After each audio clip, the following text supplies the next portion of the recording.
Oh, I'm Dave, and this is Making Amends. I'm not sure why I was so blokey at the beginning, but here we are. This is 2024.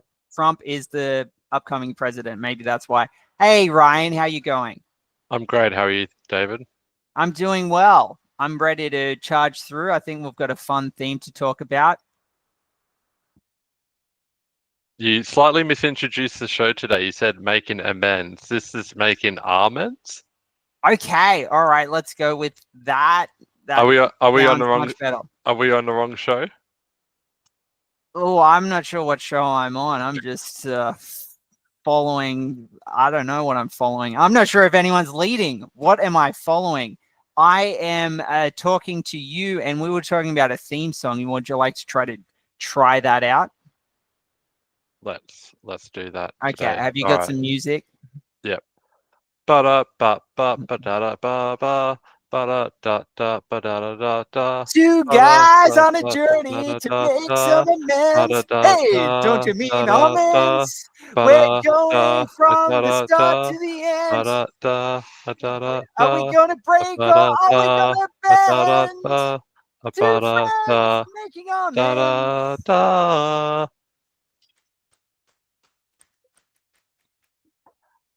We're talking about ends. Not those ends. We're talking about something else. Saying goodbye. What do you think about that? Really lovely intro there.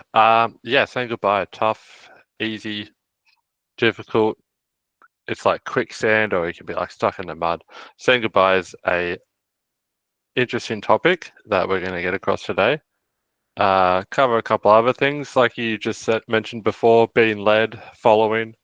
What are we looking for? But yeah, in that, trying to find forgiveness within ourselves, which we discovered last week. So we're going to try and lean a bit more on saying goodbye this week. So Dave, you said you had some thoughts and some things that you were feeling towards this topic. Did you want to start us off with one? Okay. When I am thinking about goodbye, when I'm going to someone's house, I feel like it's great to bring some cake or bring them something, bring them a gift. Because if I don't, I feel like my journey is pointless. And then I hesitate and I just elongate the conversation for a really long time, looking for a purpose, looking for a conclusion, looking for some value to pass on. Do you ever get that? In what sense? Like where you go to greet them, or Okay, so when I go to a place and I don't have some cake or some gifts, maybe some biscuits, I am empty handed and I feel like there's no natural conclusion, natural point, natural purpose for the interaction I'm having with them. And then I'm just hesitating. And then I don't know when to say goodbye. Like if I have some biscuits, I go to the house, I'm like, here's me. And they're like, oh, okay, that's you, Dave. Well, I got some biscuits. I got to go. And they're like, oh, I don't know much about this Dave guy, what his value is, but I got some biscuits. There's a purpose for this interaction. I like that. Yeah, bring back gift giving and gift receiving, even when we're in the festive season. I think all year round we should be handing out biscuits, flowers, chocolates, though they're not that healthy. Maybe a acai bowl, Mm. something of value, even. But is that some kind of underlying foible that I have ventured upon? Why can't I be the gift? Why can't my presence be the present, my friend? Because we're not everyone's cup of tea. But you know what goes well with tea, Dave? Uh-huh. So you can always find a way around certain things. And I think in that, um, maybe when you do say goodbye to them, they say, "Oh, I like that Dave guy. Not much I know about him, but he did bring me some biscuits." And then I'll think about you again later, and then maybe they'll eat those biscuits again and think Mm. about you again later. So that's probably a good thing that you can do, in terms Oh, of maintaining a connection beyond the some goodbye. kind of Pavlov's dog when they see me, they start salivating for some Tim Tams. Well, not to give any hints, I like to double coat, but yeah, if you ever receive a packet of biscuits from Dave, no, it's in goodwill. Question.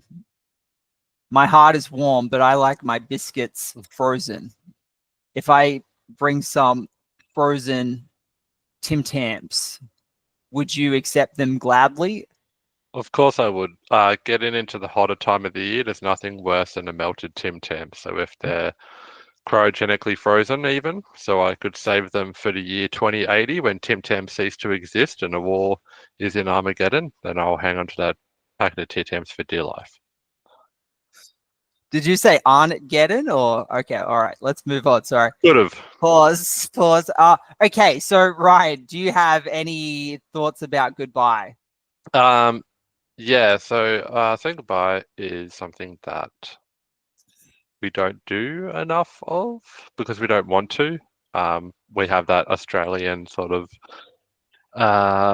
larrikinism of the term "see you later" and things like "till next time" or yeah, it's always a "see you later" in hopes to wish goodwill and see someone again. Probably diving a bit too deep in the side of the actual word's meaning, but it's an abbreviation of a bunch of words. But Mm. you know, you exchange it with people that you experience in everyday life, but there's not always that person that you're going to see again. And you might not realize that in a moment, but definitely when you don't see them or have them around and have that sense of missing them, then does goodbye make it better? Does goodbye make it worse?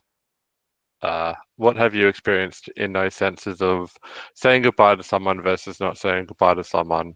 Is there a sense of wanting more? Is there a sense of wanting Mm. closure? Okay, so this brings me to a story. Listening to you, my step grandmother had cancer, sadly, and the last time I saw her while she was alive, she said, "Oh, come back in the morning, and I'll see you then." And so we didn't do the goodbye. We said, "Okay, I'll see you." And I think that might have been, in a way, a comfort or a consolation for both of us. Maybe we both weren't ready to say goodbye. Perhaps she knew she was going in the evening, but she just didn't want to have that full stop. Hmm.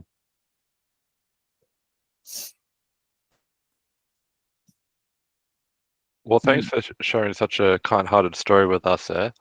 I can definitely see where intentions could have been with that. Whether it would have been understanding of the situation or maybe just a sprinkle of optimism. I never got to meet your lovely relative, but I'm sure that they had a good fighting will and a good soul. And yeah, I think saying goodbye to not only those around you, but the world that we're in would be a pretty tough thing to face, wouldn't it? Mm. Let's not dive too deep into the pool here, but I think that's one of the most life um well, it's the biggest thing we'll all face in life. Mm. But to Mm. have that opportunity to say goodbye, whereas some people are taken quickly and they don't get that sense, or if it's an accident or whatever. Um, yeah, it's a pretty tricky thing. Whether it's a fast or if it's a Mm. short goodbye. If we could move that to any other interactions that you've had, or is there any other thoughts that you had on saying goodbye? Mm. I've been trying to be a bit more minimalistic with the possessions that I have. And there's that thing of, is it Marie Kondo? She talks about saying goodbye to your items and departing with some kind of joy, a joyous departure. I think the way I look at things is that maybe the completion of the relationship to a thing or to a person is saying the goodbye and departing. If you don't have that, you don't have the whole relationship. So there's something, it's paradoxical to the previous story. I think just with life, there are just so many truthful things. It's just not like, oh, this is the truth. It's many truths. I think there's something about the completion of the relationship that is valuable. Definitely. I've been thinking about trying not to hold on to something, but like letting something pass through me. So when you hold on to something, it can be at arm's length. It's like if you hold on to this, you're kind of like keeping a distance from yourself. But if you let something through you, it goes through there, and then it passes out on the other side. You have had a closer relationship to that, even though it's left you. Yeah, definitely. Definitely. It's much like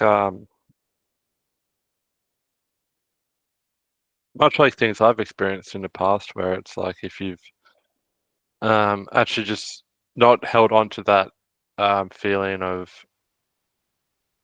whatever you need to do or wherever you need to go, and definitely taking that experience on like onward, and then yeah, having it pass through you is definitely a much better way to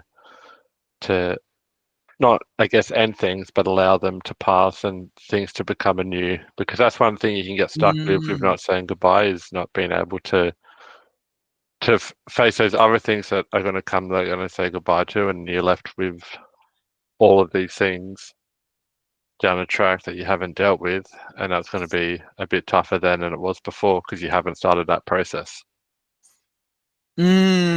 Absolutely. It reminds me of, say, a person who has gone outside once and they saw a sunset and they're like, oh my God, I saw this sunset and it's gone now. I'm going to spend the rest of my life trying to draw this sunset that I saw. And then they spend their whole life inside a room with no windows trying to recapture that sunset. Little do they know is that like they could just go back outside. That sunset has gone.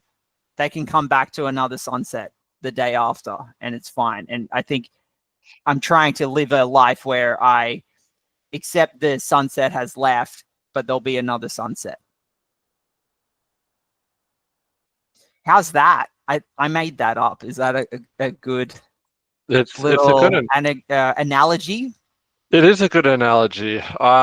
When I was younger, I really struggled with like I had like a few material possessions. Like I had this blanket that I was obsessed with. I had and then when I was in like I think for my birthday, I got this Hot Wheels truck, and it came with this little spanner, and the spanner could take the wheels off the tires and put another wheel on. And I was obsessed with that tool. So there's been, and like little trinkets and things that I've had through my life have just been fixated on this object. And like these are objects I mentioned because I've lost them, or like I like turned everything upside down to try and find it, and I never could. So those things I had to say goodbye to, but I never got that moment, I guess. Even though they're just small, pointless material things now, back then to me they were, I guess, my most prized possessions. And I wasn't able to go through that process of saying goodbye to those things. Recently in my life, I've had experiences where I have, and so I guess it just falls into that learning and that willingness to wanting to let go. At the time, I was a kid, so I couldn't deal with those things as easily as I can now, I guess, because I've allowed myself to, like you explained, have their experiences, take them onward, and then pass through you. With your wonderful demonstration there, that was really good. So, how I'm have you, a prop guru. I use props. It's how it hacky in comedy, but it's profound. It's using materialism for good.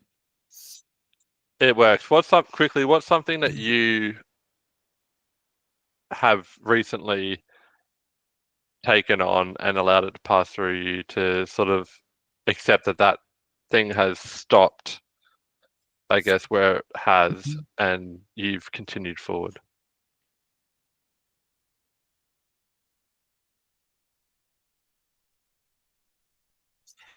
There was a boy's artwork at the center at one of the centers I teach at, and he had like a really good artwork, and I had it in my mind that I should try to talk to the parents and get the parents to give me this artwork that he drew. He just like drew it in 5 minutes, and I thought it was really profound.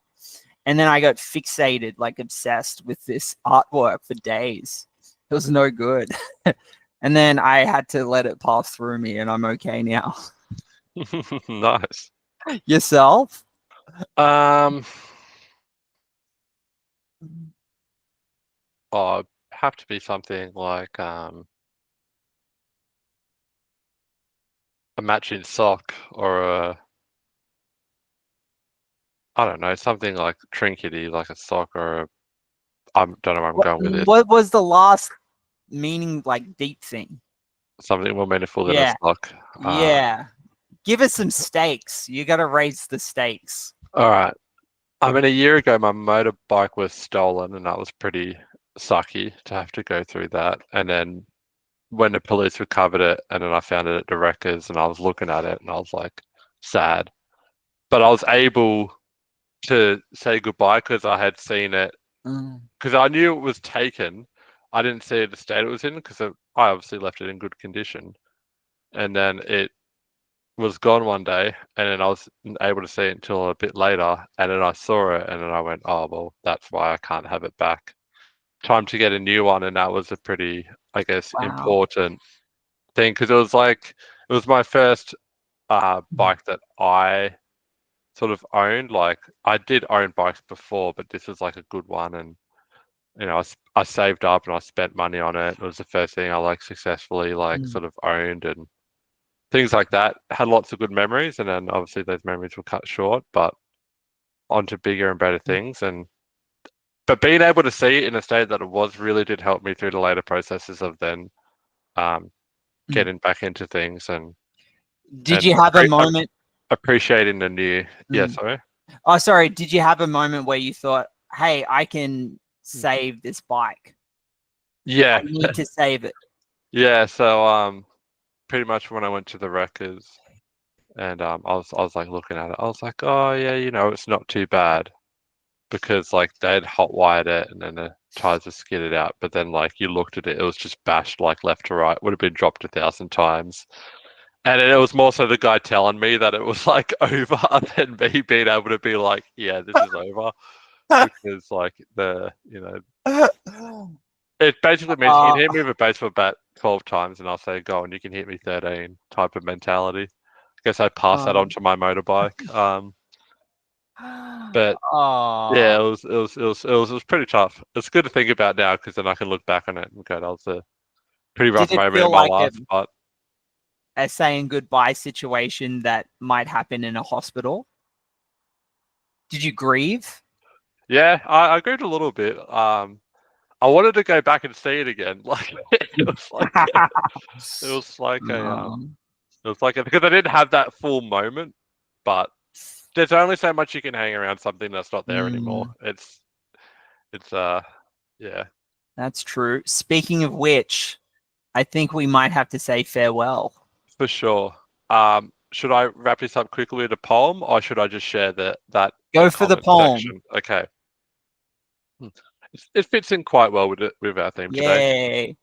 Ryan's doing a poem. Ryan's doing a It's poem. an example I found. Kinder than man. If I am killed for simply living, let death be kinder than man. When iron cages close unforgiving, take me to some gentler land. If I am maimed or if I am beaten, for nothing more than being there, then let my spirit be swiftly eaten by stars and not by cruel affair. When men are fierce and mercy lacking, where pain is passed from hand to hand, spare me from the endless racking, and let death be kinder than man. Althea Davis. David, it's been a pleasure. You're very kind. Making Much like almonds. death. I'll see you later. All right, take care. Bye. Goodbye.